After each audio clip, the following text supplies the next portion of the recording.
Morning has come, arise and greet the day.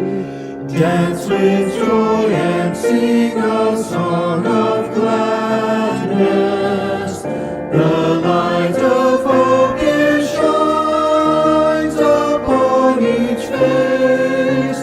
May it bring faith to guide our journey home.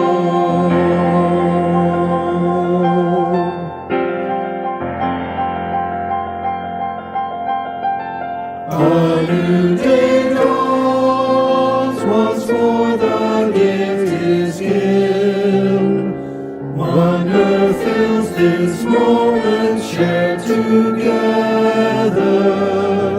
The light of peace it shines upon each face. May it bring faith to guide our journey home.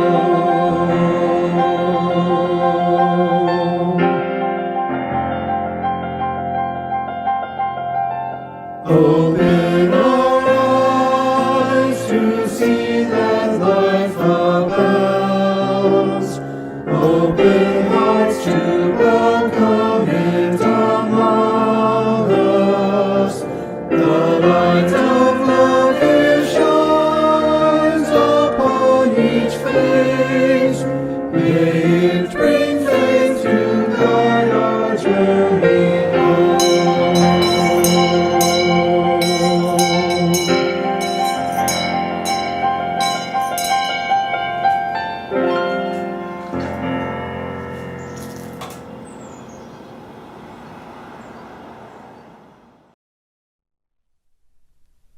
Good morning and welcome to Live Oak Unitarian Universalist Church. I'm Reverend Joanna. Hope that you had a wonderful Thanksgiving, and here we are on the first Sunday of Advent. Part of the tradition of the Free Church, that is a Unitarian Universalist church, is that we know that wisdom lies among all of our members, and we are the prophethood of all believers. And so today you are going to get to hear some of that wisdom from some of our members. If this is your first time here, we are so glad that you could join us. Be sure to check out our website after the service, liveoakuu.org. There you're going to find a link to where if you want more information, we can send it to you by email. Also, you can sign up for our weekly email newsletter and you can see everything that we have going on during the week. It is tradition in Unitarian Universalist congregations to light a chalice at the beginning of our worship services and other gatherings. So if you have a candle or a chalice near you, it's time to draw it towards you. And now come, let us worship together.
Traditionally, the Advent wreath is used to mark the Sundays until Christmas, with gradually increasing light. Each week a new flame is lit to represent life banishing darkness. This year, however, we're doing something different. Darkness is as important as light. The cold dark of winter is as important to life as the bright warmth of summer. Black is beautiful. So this year we're doing a reverse Advent wreath. We begin with all the lights, and each week we'll extinguish another flame until gradually we enter into the full darkness.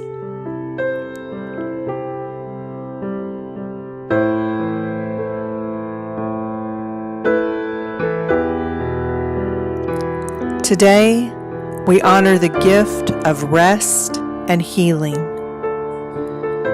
To truly rest, we need dark. In the darkness of sleep, our bodies and brains heal. In this time of high anxiety, in these days of stress and worry, we give thanks for the healing of darkness. May we be blessed by the gift of rest.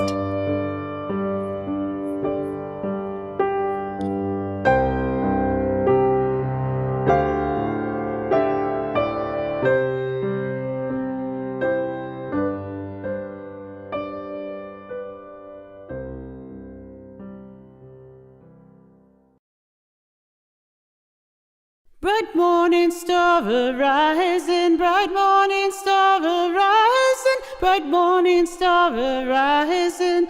Day is breaking in my soul. Bright morning star arising, bright morning star arising, bright morning star arising.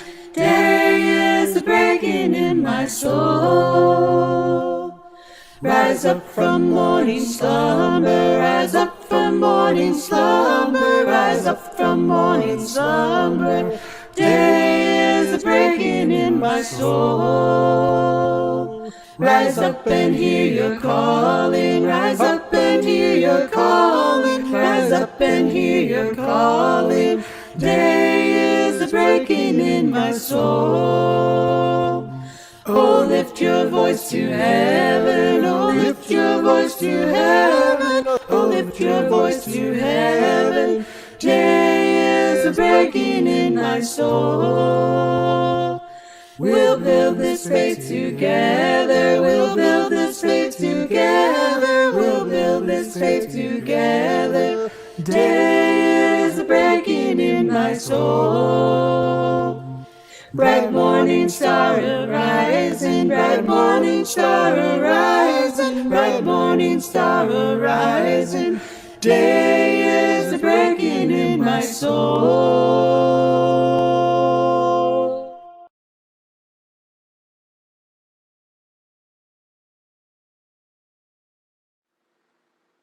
Good morning. I'm Carrie Krause, the Director of Lifespan Faith Development at Live Oak. Thank you for joining us for worship today. Today's big idea is a retelling of the story of Tikkun Olam as written by Reverend Doug Taylor. When Miriam was a child, her favorite thing was her grandfather's bedtime stories. They lived nearby, so she got to hear a story at least once a week. She loved his stories, and her favorite was the story of the broken vessels. "It is my favorite as well," said her grandfather, and then he would tell her. There are many versions of how the world was created, and the best one is Tikkun Olam, because we all get to take part. At the beginning, God created love, and there was so much love it filled 10 large vessels. And God sent those vessels to the world, but the love was so powerful and so much that the vessels could not contain it, and they burst. The love scattered all over the worlds, over all of creation. "And it is our job to find all the pieces?" Miriam asked. Her grandfather would smile and nod. Yes, Miriam, that is our part in creation, to find all the scattered pieces and gather them up to repair the world. And then he would lean closer to her and ask, "And did you find any pieces today?" She always had an answer for him. When she was 5, there was always a sparkly rock or a beautiful sunset that she would mention to him. On this day, she said, "I found a very pretty feather today." "A feather?" he would say, impressed. "Tell me about it." And she would. One time she asked, "Grandfather, I have figured this out, right? It's like a big hide-and-seek game, and I need to find all the bright and shiny pieces and collect them." Her grandfather would smile at her adoringly. "Maybe," he would say with a shrug. "It's a mystery. We tell the story and we ask our questions. It's good." That was when she was 5. Later, when she was 12, she had found a different answer. She still loved that story. She still asked for that one as often as any other story each week. And he would let her tell about the love and the shattering vessels and the scattering of pieces. And he would ask, "Did you find any pieces today?" As a mature 12-year-old, she was proud to tell him, "I have figured it out, Grandfather. I used to think the pieces were pretty things, like glitter that had exploded all over everything. But now I know it is not about finding shiny rocks. It's about love. Isn't that right, Grandfather?" "Love?" he said, smiling at her. "Maybe," he would say with a shrug. "It is a mystery. We tell the story and we ask our questions, and it's good." And then he asked, "Tell me more about the love you have found this week." And she would. She would tell him about how she loved her parents and she loved her grandparents, and on and on. Later, when she was still in high school, he would still come over some days and they would talk. Sometimes she would ask him to tell her the story of Tikkun Olam, even though she was too old for bedtime stories. And he would tell her, and he would ask, "Did you find any pieces today?" And she would tell him about kindness she had given or received, about a boy who helped her figure out the answer to a homework problem, or the time she helped a stranger who had fallen in the grocery store. She said, "I think it is silly that I used to think that the pieces of God's love were shiny rocks. And it is embarrassing that I thought it was about something as mushy as love. It must be about kindness. Do I have it right this time, Grandfather?" And he would smile and shrug. "Maybe. Tell me more about the kindness you found this week." The years went on and Miriam grew older and she fell in love and she got married. She asked her grandfather to tell her favorite story at the wedding, which everyone loved. A few years after that, when she was in her early 20s, her grandfather grew ill and went to the nursing home. She visited him every week and he would ask her to tell him stories, which she did. She would tell him her favorite story about Tikkun Olam, repairing the world, and he would ask her, "Did you find any pieces today?" One day, when her grandfather asked that of her, she was quiet for a while, thinking. And she finally said, "Grandfather, I think I finally get it. The pieces aren't just shiny things. But they're not love or kindness either. It's all of it together. Isn't that right?" she asked. He smiled at her adoringly and shrugged, "Maybe." It's a mystery. We tell the stories and we ask the questions. It is good. And so her life went on. She had a career helping people in her way. She and her spouse had a child together, and she told her child the story. And each day, she would find a new piece. She would look for beauty and show it to others. She would make her life and the lives of people around her better. She would repair the world.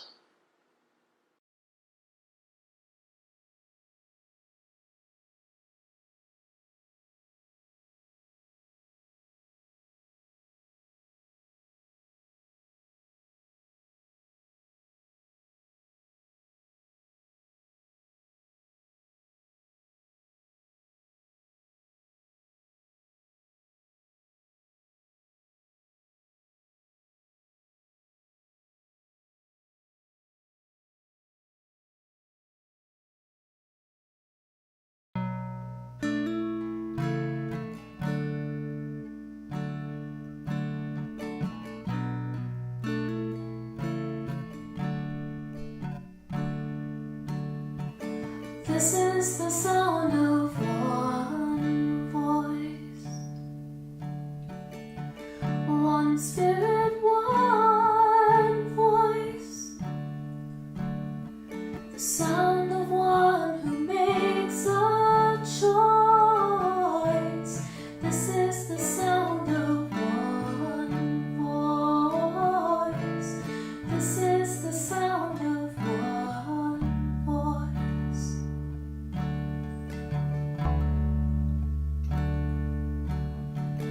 This is the sound of voices too. The sound of me singing with you, helping each other to make it through. This is the sound of voices too. This is the sound of voices too.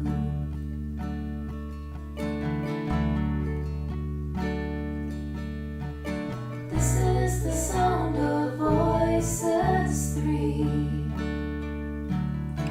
singing together in harmony, surrendering to the mystery. This is the sound of voices three. This is the sound of voices three.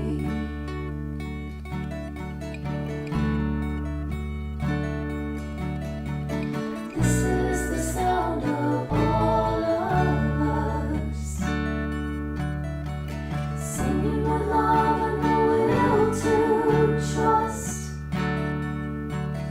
Leave the rest behind and return to dust. This is the sound of all of us. This is the sound of all of us.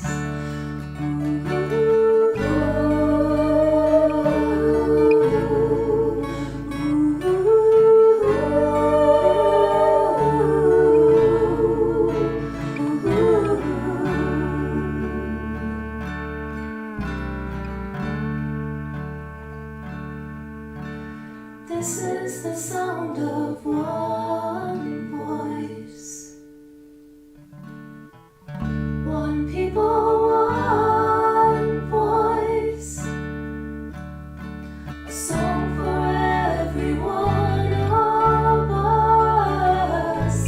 This is the sound of one voice. This is the sound of one voice.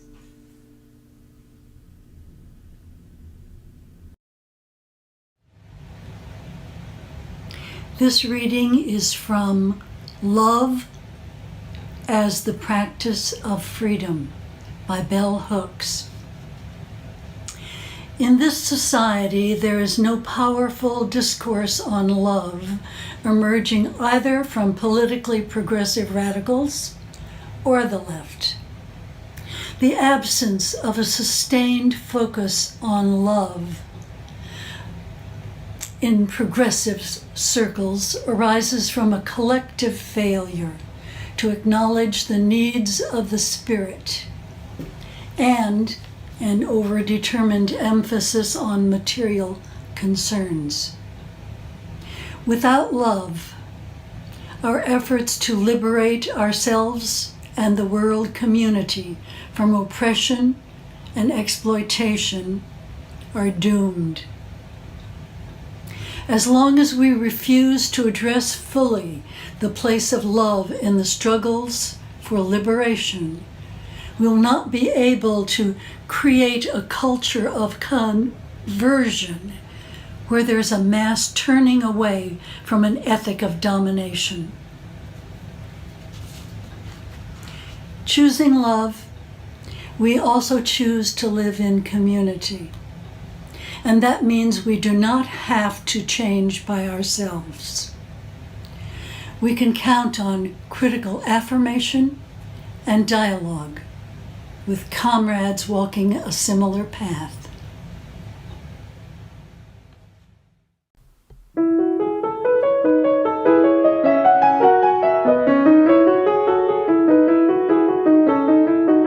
Joe and Kamala got elected. While I don't think this is exactly a kumbaya moment, I do think, at long last, it is a time of hope and optimism. I'm hoping with their election that, as the Beveridge Report did to the UK, there will be better opportunities for everyone in the US to do better. The Beveridge Report led to the UK becoming a welfare state. Welfare, where everyone fares well, and that's a good thing. Everybody, regardless of what they do for a living, or if they don't make a living, everyone deserves to thrive, not just survive. So no going back to the way things were. I could give you a long list of what rebuilding should look like, but I'm making it short. 3 things: inclusion, respect, and kindness. In order to thrive, we need health care for all, including mental health, so that everybody, without financial worry, gets access to care. If money talks, this should be a no-brainer. It is cost-effective, end of story. We must move forward with the Black Lives Matter movement and work to dismantle systemic racism. We need bills that turn into laws, federal and local, to help this effort in the way we police our communities and put an end to the unfair criminalization and incarceration of Black people. It means economic security and opportunity for our BIPOC population. That means getting rid of unfair discriminatory banking and housing practices. Financial relief should be given to anybody who needs it. LGBT folks deserve to be their authentic selves and to thrive. Right now in Texas, that means bills to keep them safe and secure with rights the same as anybody else. We already have a battle ahead of us. In our next legislative session, it'll take us speaking out and insisting those bills become law and speaking out against the discriminatory ones. Thriving means equitable education. We need to get police, euphemistically called resource officers, out of schools. We need more social workers and counselors, and we need to make sure they are welcoming to all students, and the same goes with teachers and administration. We need a change in curricula that is inclusive and teaches the truth. The inherent worth and dignity of every person has never been so important and challenging these last 4 years. Buddhist Pema Chodron reminds me that even Trump and those people are just like me. I rebelled against that phrase at first, but now it sticks with me because I realized we all want the same thing: to be safe, happy, healthy, and loved. Pema was right. We do have common ground with them. Building back for a better world consists of inclusion, respect, and kindness. We need to look within and decide how we can help. Biden and Harris can't do it all. Donate money, volunteer time, be willing to speak truth to power. Every one of us can do something. As Barack Obama said, the arc of the moral universe may bend toward justice, but it doesn't bend on its own.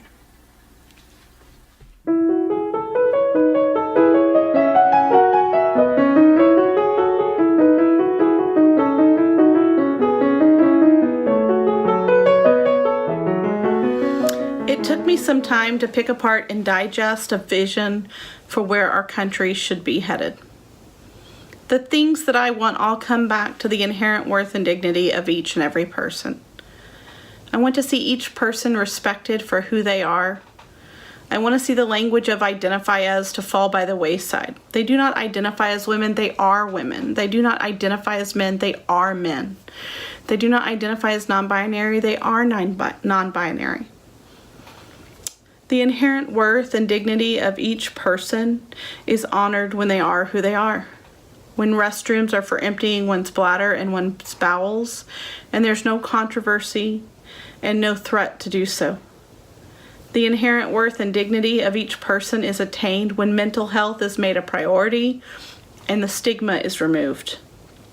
People can be held accountable for their actions and choices and still supported towards mental health. I think that growth, acceptance, and removal of stigma can be attained by first looking in the mirror and giving yourself some grace. Accept where you need help. Then, when you are able to first love and support yourself and set and maintain healthy boundaries, only then should you reach out to help and support those in need and help them to learn those skills as well. The inherent worth and dignity is evident when healthcare is not dependent on your privilege, when children and adults have access to healthcare that does not require a choice between healthcare and some other basic need. I want a world where all are fed and comfortable. I want a world where shelter is accessible to all. I want a world where we can radically accept the things we cannot change. I want a world where we can love those we disagree with and stand our ground, uphold our values. I want a world where we can focus on living our beliefs and providing for each other. I think our country needs to build towards showing its citizens that they have a right to their inherent worth and dignity.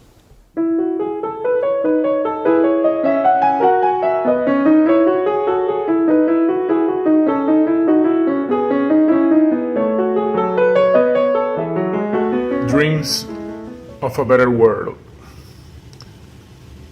I definitely have dreams of a better world. I've been having them since I was a kid.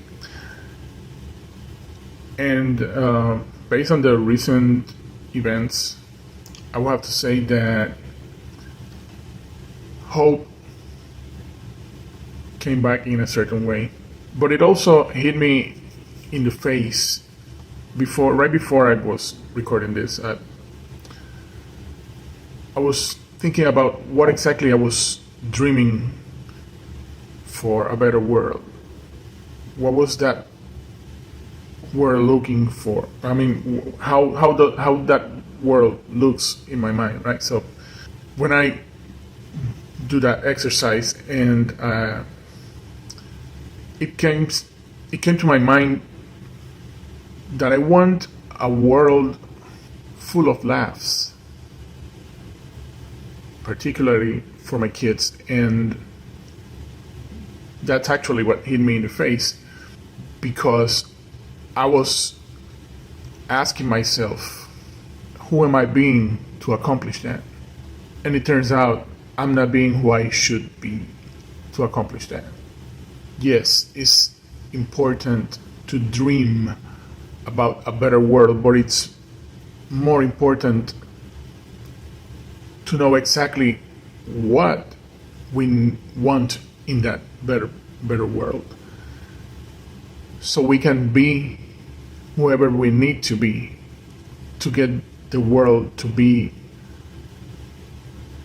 that dream in our heads, or that dream in my head in my case. So I'm definitely will invite you to consider this question in your head. So who am I being to accomplish that better world that I'm dreaming about?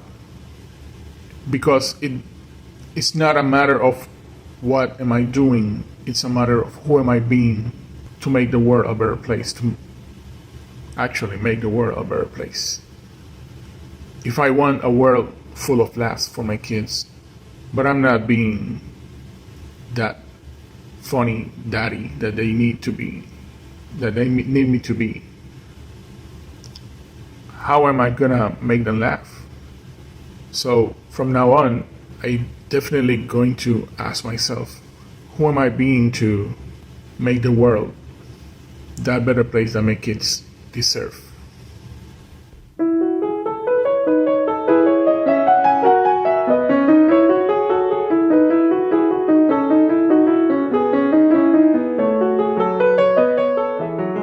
My dream for a better world begins with our K-12 educational system. We really do need a paradigm shift. Our public schools are not meeting the needs for our democracy. Education's been pretty stagnant for decades, and it really is time to make some changes. First of all, we know children don't learn at the same rate. They shouldn't be made to feel less than others because of this. Yet this is a result of our system of grading and hierarchy. We really need to start empowering children and adults too to achieve their goals and successes in their own unique way. Another thing is standardized testing. It's become the focus of the entire children's educational experience, and there's little time available for exploration and joy of discovery for them. We need to provide more choice and options within the classroom to meet the needs of every child, not just the bright ones or the ones that have money to be able to afford sports or other extracurricular activities. We also have to think about parents who themselves have had such bad experiences in school that they don't even want to be involved in their children's school. We need to make our schools inclusive for parents too. We educators need to work more collaboratively with all parents.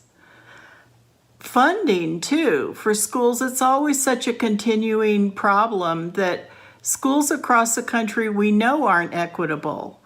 And we need to focus on how businesses can use some of their tax breaks maybe and channel that into helping schools, local schools especially, and investing in those schools wherever possible. Why shouldn't they provide support for our children? So an educational system really for today and tomorrow needs empowered children, empowered citizens who believe in their own worth, are competent to the best of their abilities, navigating the world with empathy and justice. We need informed, educated citizens who understand our democracy and how it works and believe in themselves enough to be active participants in our communities. So we can do this. We can create schools that reflect the communities that we wish to have. We need an informed and media literate populace, able to think critically and able to separate emotion from logic. I believe this can be done not overnight, but with the support of educators, families, communities, and legislators all working together to be the models for what can happen when we collaborate and work peacefully toward common goals despite our differences. Our children are our legacy and our greatest national resource. We can create space for every child to blossom and shine, and I believe we will.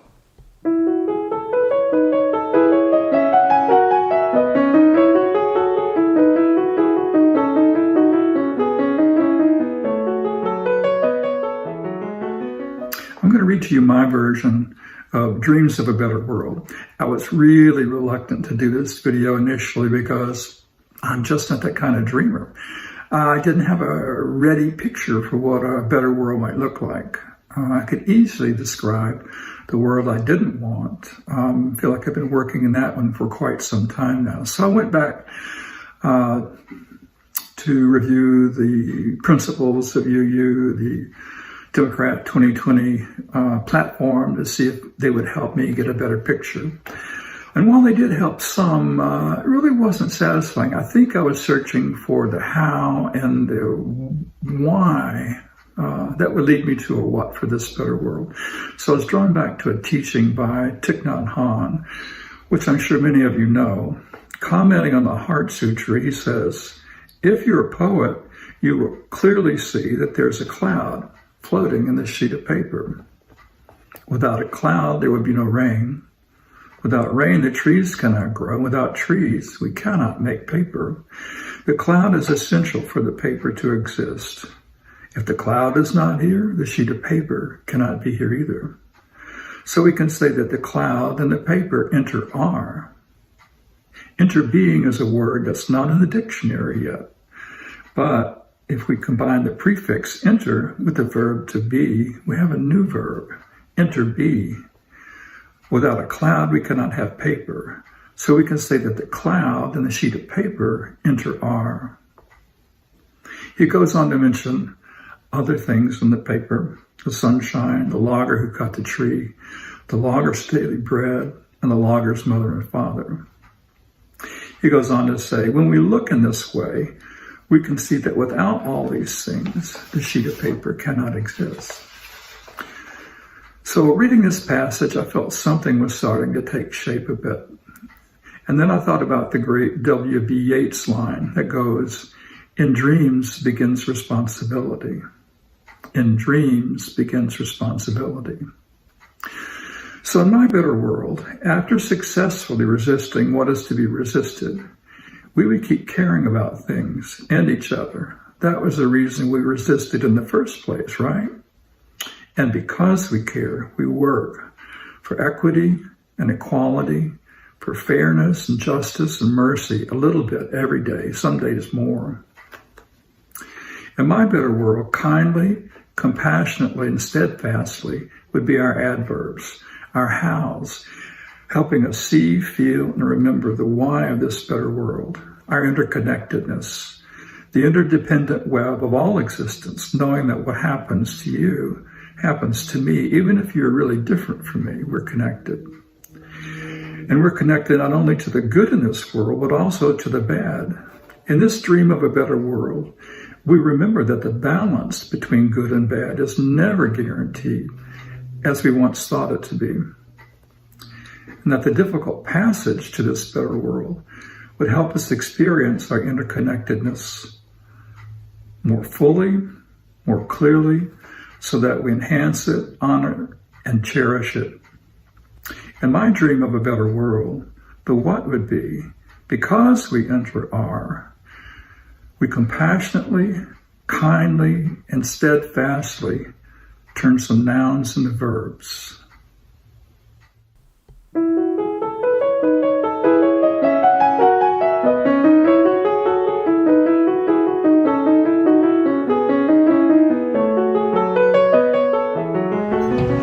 My wish would be love. My wish would be love.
We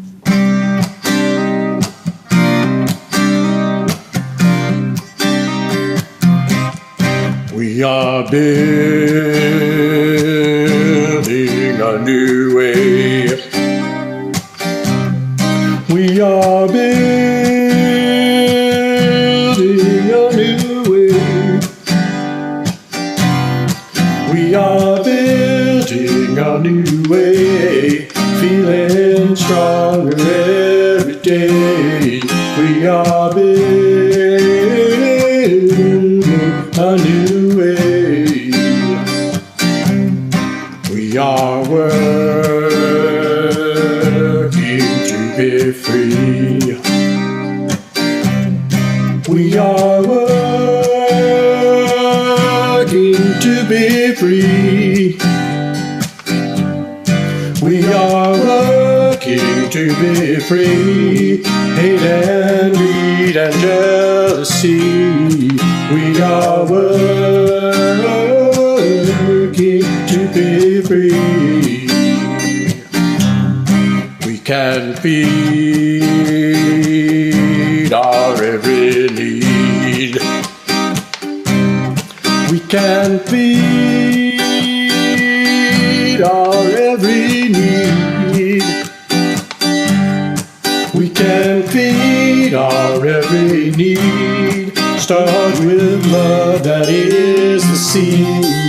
We can feed our every need. Peace and freedom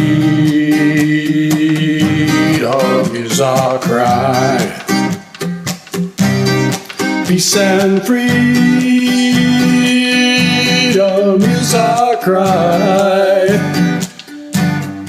Peace and freedom is our cry. Without these the world would die. Peace and freedom is our cry.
shine a light of love.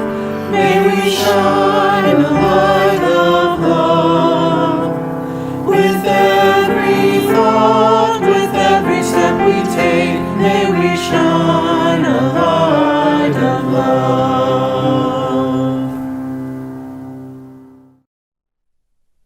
Thank you so much for joining us this morning, and a special thank you to everyone who helped with this service, our reader and all of our lay preachers, our musicians, our producers, and everyone else. If this was your first time joining us, we now have a time after the service in a Zoom room that is just for you. If you go to liveoakuu.org, you'll see a link that says Just for Visitors. Click on that. It's going to take you to a Zoom room. It's very casual. There'll just be a couple of people, a couple of members of the church in there. Imagine it kind of like an online visitors table where you can ask any questions that you might have. And now I leave you with these words by the Reverend Amy Zucker Morgenstern. Blessed is the dark in which our dreams stir and are revealed. Blessed is the dark of earth where seeds come to life. Blessed are the depths of the ocean where no lights shimmer, the womb of all earthly life. Blessed is the light into which we wake, the light that sparkles on the waters and calls the tree forth from the seed and calls the shadow forth from the tree. May you be blessed by the light. May you be blessed by the darkness.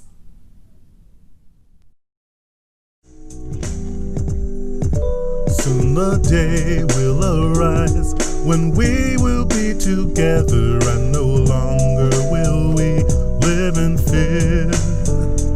And the children will smile without wondering whether on that day thunder clouds will appear. Wait and see what a world there can be if we share, if we care, you and me. Wait and see